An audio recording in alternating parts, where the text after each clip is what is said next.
Halo bos, udah lama kita nggak ketemu. Udah lama gue nggak bikin video. Mungkin ada kali 1 bulan ke belakang, 1-2 bulan inilah. Gue jarang sekali, bahkan nggak ada bikin video, upload video di YouTube gue. So, banyak sekali kejadian baru yang terjadi dalam hidup gue di periode 1-2 bulan ini. Which is ini merupakan gue katakan sebagai sebuah journey baru gue, sebuah chapter baru gue, challenging, tantangan baru yang terjadi dalam hidup gue yang diberikan yang maha kuasa kepada gue. Banyak sekali hal-hal baru terjadi ini sehingga gue sangat excited. Gue sangat bersemangat untuk menjalankannya. Tetapi ada satu hal yang memang gue masih belajar adalah bagaimana gue bisa membagi waktu gue di kesibukan di journey baru gue ini. So hari ini adalah video pertama gue setelah mungkin 1 bulan, 1,5 bulan yang lalu gue gak bikin video. Hari ini gue mau cerita sama lu semua ngapain aja gue 1-2 bulan ini dan journey baru apa yang terjadi dalam hidup gue. Luar biasa besar. Pandemi ini memberikan gue cerita yang begitu roller coaster. Cerita yang naik turun, ada momen dimana gue gak punya proyek, gue bingung cari kerjaan, duit gue susah. Ada momen gue saat ini di akhir tahun ada momen di mana gue mendapatkan banyak sekali rezeki, banyak sekali peluang-peluang baru yang ditawarkan. So, tonton terus video gue mau cerita apa sih, ngapain aja sih gue dalam 1-2 bulan ini. Tonton terus video gue karena gue menjadi seseorang yang begitu baru, Ricky Conrad yang baru sebagai seorang profesional, sebagai seorang YouTuber, sebagai seorang organisator dan lain sebagainya. Tonton terus video gue bos, gue mau cerita banyak hal sama lo. Apa yang terjadi dalam hidup gue.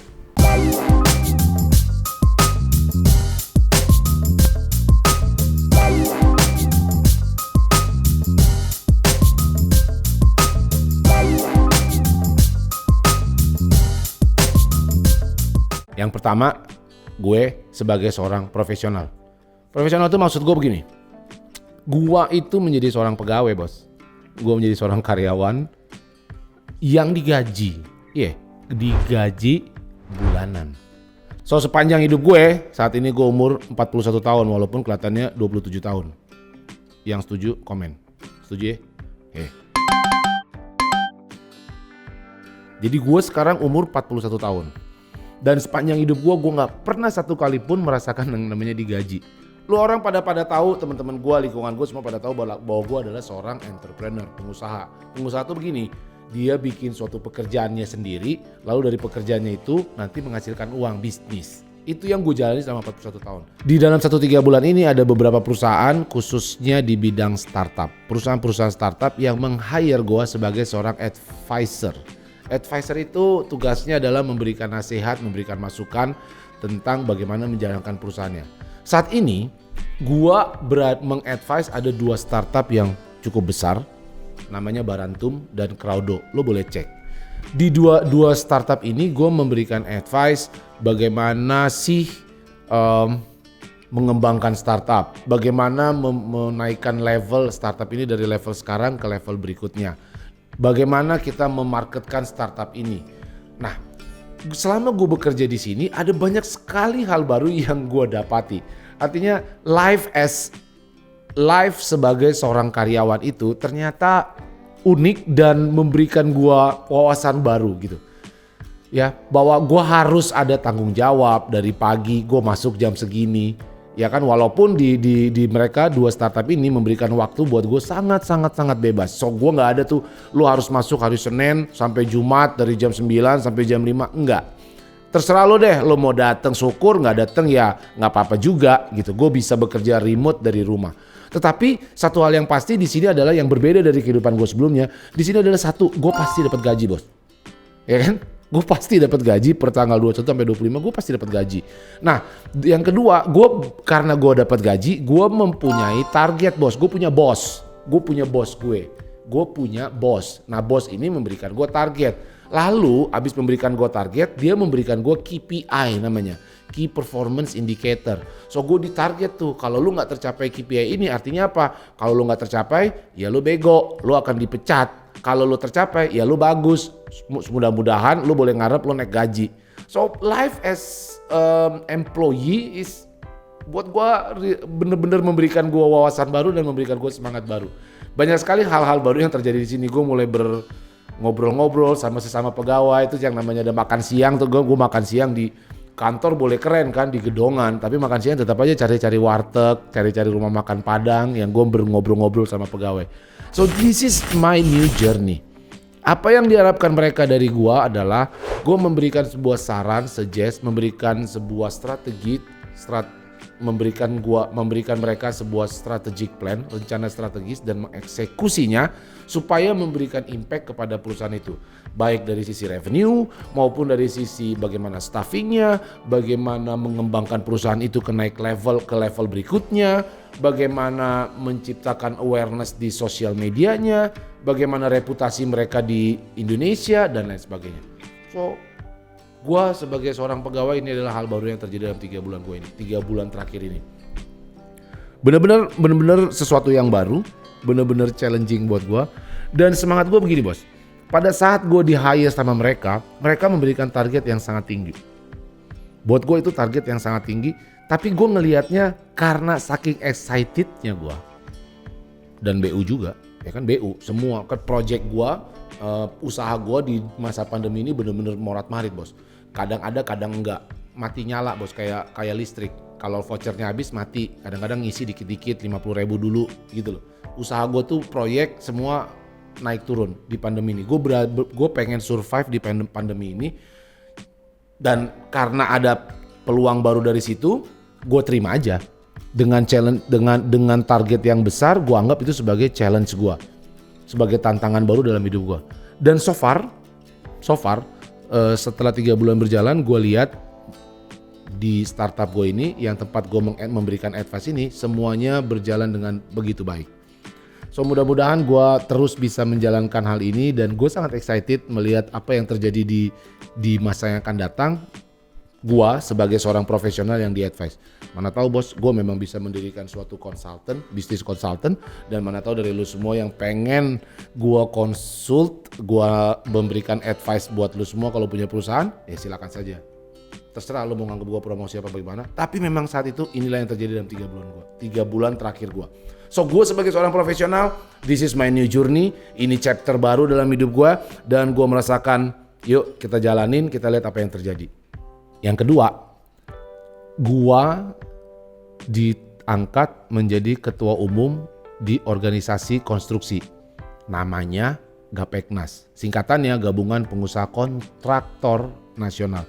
Organisasi Gapeknas ini adalah organisasi yang sudah 30 tahun bos, sudah well established, sudah mendapatkan akreditasi dari Kementerian PU karena kita bersinergi, bekerja sama dengan Kementerian Pekerjaan Umum. Tugas dari organisasi ini adalah untuk membina anggotanya, untuk menyejahterakan anggotanya, untuk memberikan sertifikasi kepada anggotanya yang kompeten. So di tanggal 29-30 November kemarin, Gapeknas mengadakan musyawarah nasional atau singkatannya Munas. Di dalam organisasi Munas itu adalah seperti pemilunya bos, memilih ketua umum baru. Dan puji Tuhan mereka semua sepakat mendapuk gua menjadi ketua umum organisasi Gapeknas ini di tahun 2021 sampai 2026. 5 tahun bos. So this is baru lagi. Ini baru kemarin bos, 29 sampai 30 November. Apa tugas gue sebagai ketua umum? Tugas gue adalah bagaimana Gapeknas ini punya anggota 10.000 perusahaan konstruksi. Dari mulai kecil, menengah, sampai besar di seluruh Indonesia.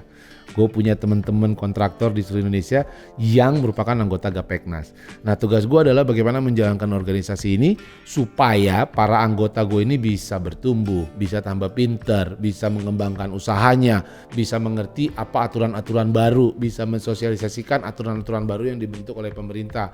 Sampai pada akhirnya bisa sejahtera, tajir, dapat duit, kok proyeknya banyak. Itulah tugas gue sebagai ketua umum Gapeknas. Ini bener-bener excited. Gue bener-bener wow, apaan ini? Tugas apa ini? Dan gue masih menunggu apa yang terjadi ke depan. Ya, salah satu tugas penting dari Gapeknas adalah menerbitkan menjalankan sertifikasi. Jadi dalam usaha konstruksi bos, lu harus punya sertifikasi karena konstruksi itu termasuk industri yang risikonya tinggi, berhubungan dengan nyawa manusia, berhubungan dengan hajat hidup orang banyak. Sehingga lu harus menjalankan usaha konstruksi itu benar-benar kompeten, dibuktikan dengan memiliki sertifikasi, begitu aturannya. So salah satu tugasnya adalah memberikan sertifikasi kepada seluruh perusahaan konstruksi di Indonesia, baik kecil, menengah maupun besar. Itulah tugas utamanya, salah satu tugasnya Gapeknas. So menjalani tugas sebagai ketum Gapeknas, which is pada hari ini gue membuat video ini baru hari ke-7 bos, baru 1 minggu gue menjadi, mungkin belum sampai satu minggu gue menjadi seorang ketua umum. Ini akan memberikan warna baru dalam hidup gue. Dan gue masih menunggu. Gue menunggu dengan penuh semangat apa yang terjadi di hari-hari ke depan. Yang jelas gue komit, gue menyatakan sama diri gue akan menjalankan tugas ini dengan sebaik-baiknya gue bisa. Tentu berkolaborasi sama teman-teman gue, ketua-ketua di DPD dan ketua-ketua, tentu dengan berkolaborasi, bekerja sama dengan ketua-ketua daerah gue dan seluruh tingkat 2. Sebagai ketua umum Gapeknas, tentu banyak hal yang mesti gue pelajarin, dan gue dengan sangat terbuka, dengan sangat rendah hati gue mau mengatakan bahwa ya gue siap, dan gue siap menerima tantangan, dan gue siap belajar hal-hal baru.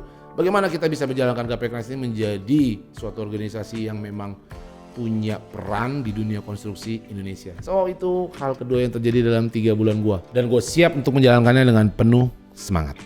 Yang ketiga, setelah tadi sebagai seorang gue dapet rezeki ya dari Tuhan, tiba-tiba ada yang hire gue jadi pegawai yang gue nggak pernah terjadi dalam hidup gue. Ada 2 startup. Lalu yang kedua, gue juga sebagai ketua umum sebuah organisasi yang besar konstruksi, sehingga gue memutuskan untuk menambah kegiatan gue di hal yang ketiga, tuh adalah berdoa bos.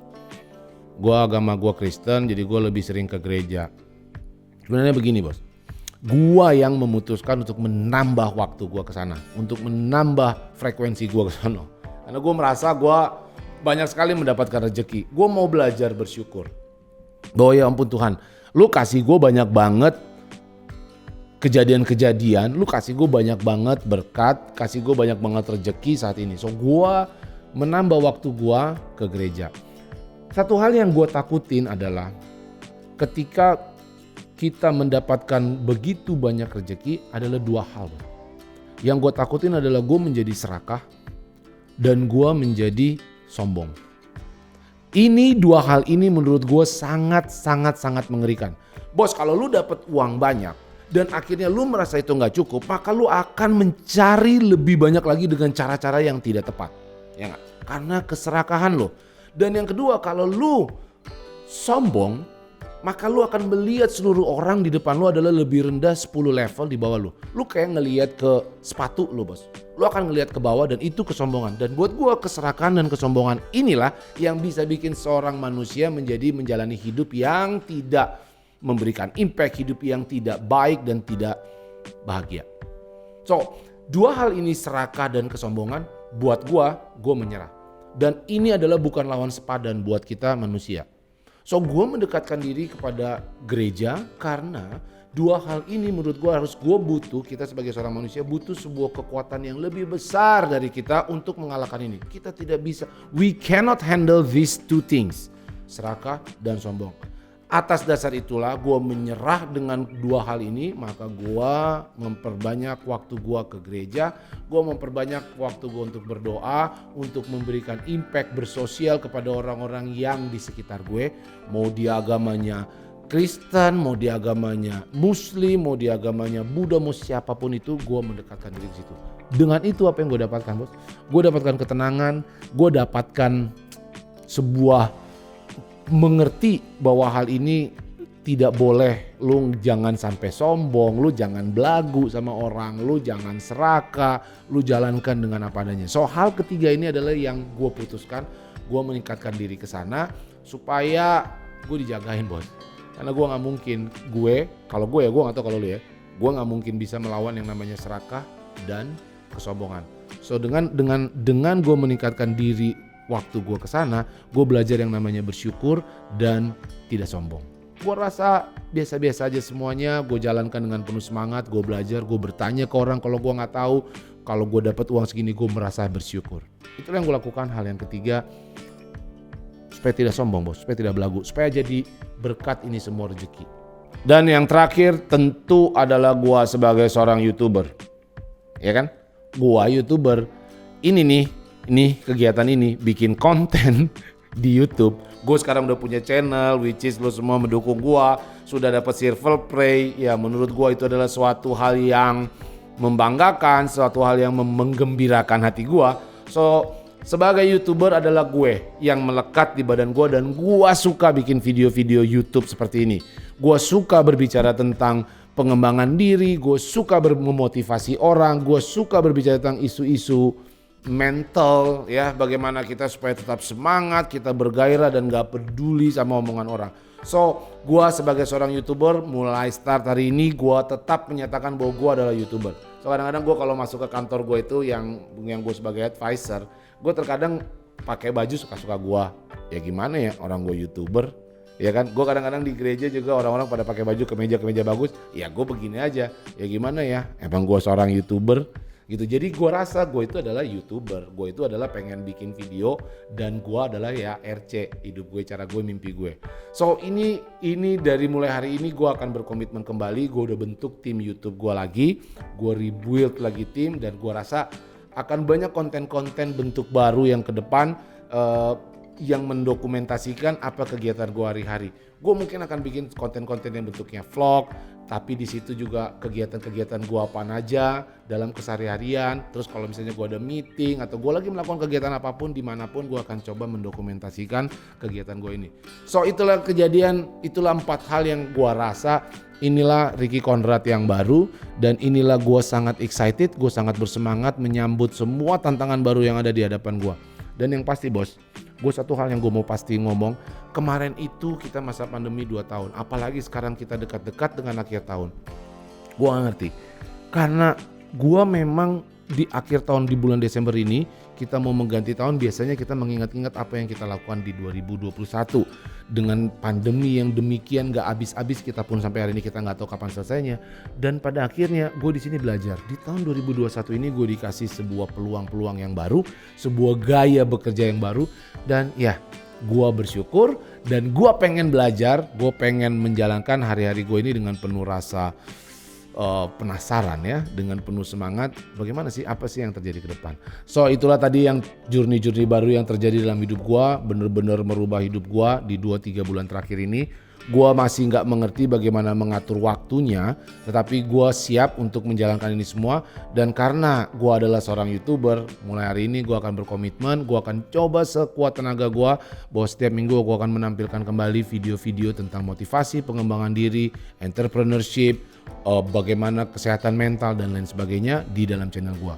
Terus dukung channel gua bos, jangan lupa untuk like, komen, dan subscribe channel gua. Juga sebarkan, share channel gue ini ke seluruh penjuru dunia.